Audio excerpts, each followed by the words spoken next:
Proverbs chapter 2. Anak, pakinggan mo ang mga sinasabi ko at ingatan mo ang mga utos ko. Makinig ka sa mga salitang may karunungan at buong puso mong intindihin. Humingi ka ng talino at magmakaawa ka na maintindihan ka. Hanapin mo yon na parang silver ang hinahanap mo o parang treasure na nakatago. Pag ginawa mo yon, maiintindihan mo kung paano matakot kay Lord at makikilala mo ang Diyos. Kasi si Lord ang nagbibigay ng karunungan. Sa Kanya galing ang talino at pangunawa.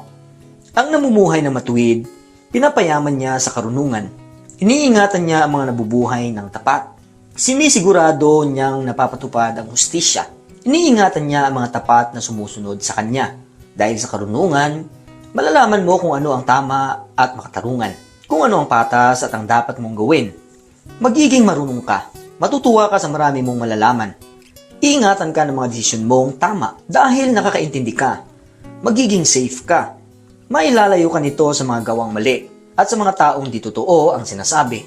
Sila yung mga taong tumalikod sa paggawa ng tama at namuhay na sa kasalanan. Na-enjoy nilang gumawa ng masama at tuwang-tuwa pa sa panluloko nila. Baluktot ang ginagawa nila, di sila pwedeng pagkatiwalaan. Hindi ka magiging biktima ng babaeng makasalanan. Yung babaeng nangangaliwa na matamis magsalita, hindi siya tapat sa kanyang asawa. Ang mga pangako niya sa Diyos, kinalimutan na niya. Pag pumasok ka sa bahay niya, siguradong patay ka. Pag pumunta ka doon, para ka nang pumunta sa hukay. Lahat ng pumupunta doon, di na nakakabalik. Di na nila nababawi ang buhay nila. Kaya gayahin mo ang ginagawa ng mabubuting tao. Gawin mong matuwid ang buhay mo.